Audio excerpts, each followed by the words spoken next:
Hello, my grade 5 students. How are you? Today we will learn what are food chains and example of food chains. So اليوم رح نتحدث عن السلسلة الغذائية ورح ناخذ بعض الأمثلة المرتبطة بالسلسلة الغذائية.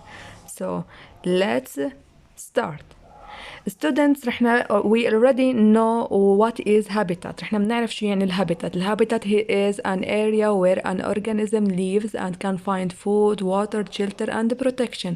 إذا رحنا بنعرف إنه الهابيتات هي المسكن أو المأوى للكائن الحي. بهذا المكان الكائن الحي بيستطيع إنه يعيش، بيستطيع إنه يوجد الماء، طعامه، مأواه، وحتى إنه الحماية بهذا المكان اللي هو مسكنه أو موطنه.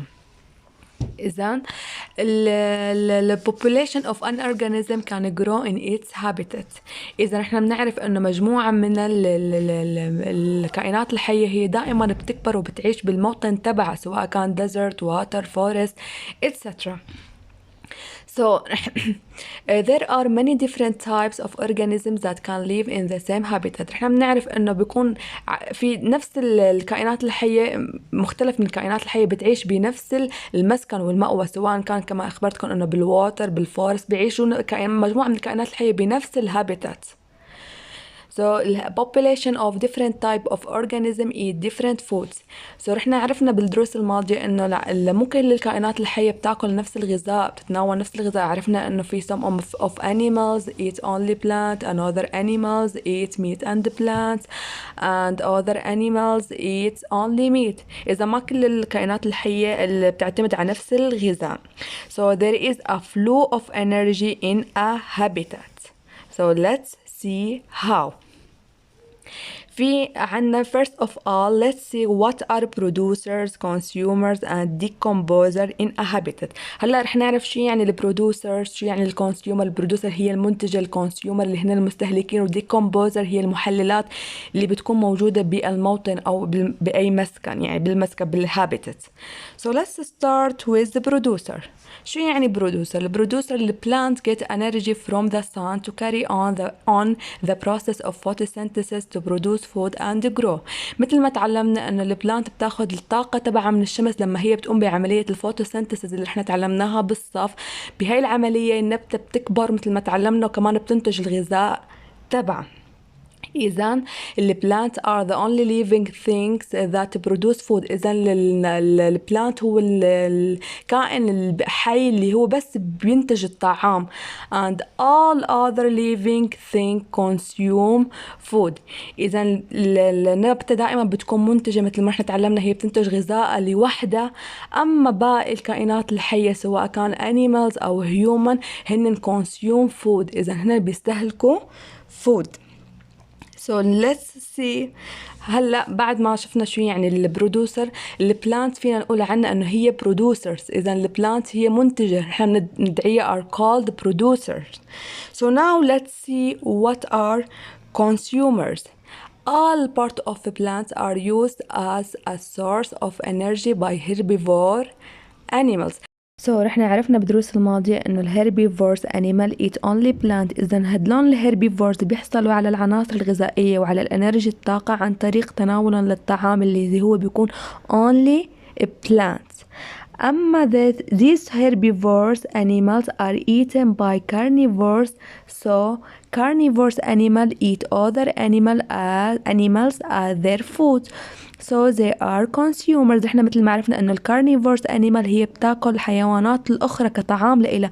اذا هدلون ايضا كمان نطلق عليهم لقب consumers، مستهلكين. اذا herbivores carnivores are consumers.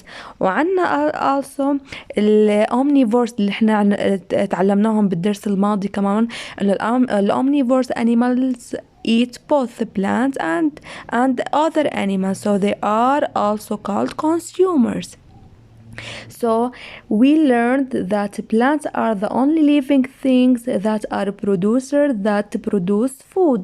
Rest of other living things consume food, so they are called consumer. هذا شو يعني انه بس النبات عنا البلانتس هندن المنتجين، اما الباقي فهو بيكون consumers، هو المستهلك.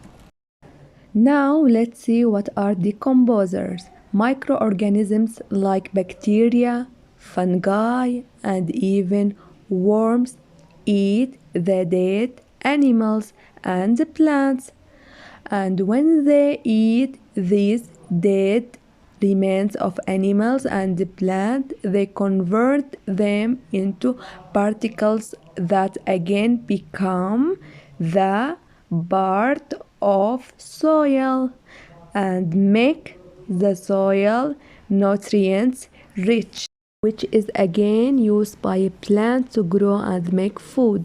Thus, this is a flow of energy in the form of a cycle that never ends. شو يعني هذا الحكي؟ يعني الديكومبوزر اللي هي المحللات مثل المايكرو أورجانيزم مثل البكتيريا، الفنجاي اللي هي الفطريات، الورمز اللي هي الديدان، بتاكل دائما هي بقايا الحيوانات والنباتات لما بيموتوا. إذا لما هي تاكل بقايا الحيوانات وبقايا النبات اللي هن ميتين بتحويلهم إلى particles اللي هي حبيبات، اللي هي الحبيبات بترجع للتربة مرة أخرى وبتعطي بتعطي التراب تبع النبات، بتعطيه عناصر غذائية، بتساويه غني بالعناصر الغذائية اللي بترجع النبتة بتستخدمه مرة تانية. نحن بنعرف عرفنا انه لازم تكون التربة غنية لحتى تقدر النبتة تنمو وتكبر وتطالع الفوت تبعها. اذا هي بتستخدمه لهدلونه كغذاء للنبتة اللي ترجع تعمل العملية تبع اللي هي فوتو سينثيسيس وتنتج الغذاء تبعها. مثل ما قال there is a flow of energy that form of a cycle that never ends. It starts with the producer that use the nutrients from the soil and sunlight to produce food, and these producers provide food for all the consumers, and all the consumers when dead the decomposers convert them into nutrients and again add them to the soil. شو يعني هذا الحكي؟ يعني إذا الدائرة عم تبدأ أول شيء مع البرودوسر اللي هن النباتات، هن المنتجين اللي هي النبتة عم تستخدم النوترينتس من التربة والضوء الشمس لحتى تنتج الطعام. and this producer provide، إذا هاي البرودوسر المنتجة عم تعطي طعام لكل الكونسيومرز and other consumers. بعدين الكونسيومرز اللي هن عم يستهلكوا الطعام من البرودوسر وين هن بيموتوا the decomposer convert، بتحولها للديكومبوزر بتحولها لشو لنوترينتس and بعدين again add them to the soil، بترجعهم لوين؟ للتربة. إذا هاي العملية اللي عم بتصير اسمها food chain. إذا هاي العملية اللي عم بتصير اسمها food chain، إذا اسمها سلسلة غذائية. عم تبدأ السلسلة الغذائية أولا مع مثل ما قلنا عم تبدأ بالبرودوسرز بعدين الكونسيومرز and decomposer. إذا أول شيء عم تبدأ الفود chain بالبرودوسر and then consumers and then decomposer. إذا لهون طلابي اليوم رح أكتفي بهذا بدون ما رح أعطي إكزامبل اليوم، رح أكتفي بهاي المعلومات اللي اليوم أعطيتكم إياها.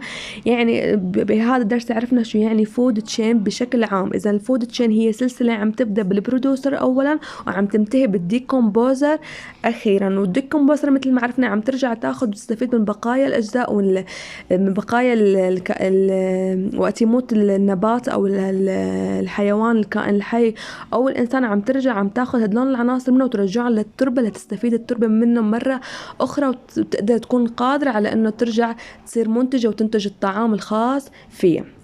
إذا لهون طلابي الأعزاء بحب أنه ونترك الإكزامبل للدرس القادم. أنا الدرس القادم راح خليه بس إكزامبل عن الفود تشين، راح أعطيكم أكتر من إكزامبل.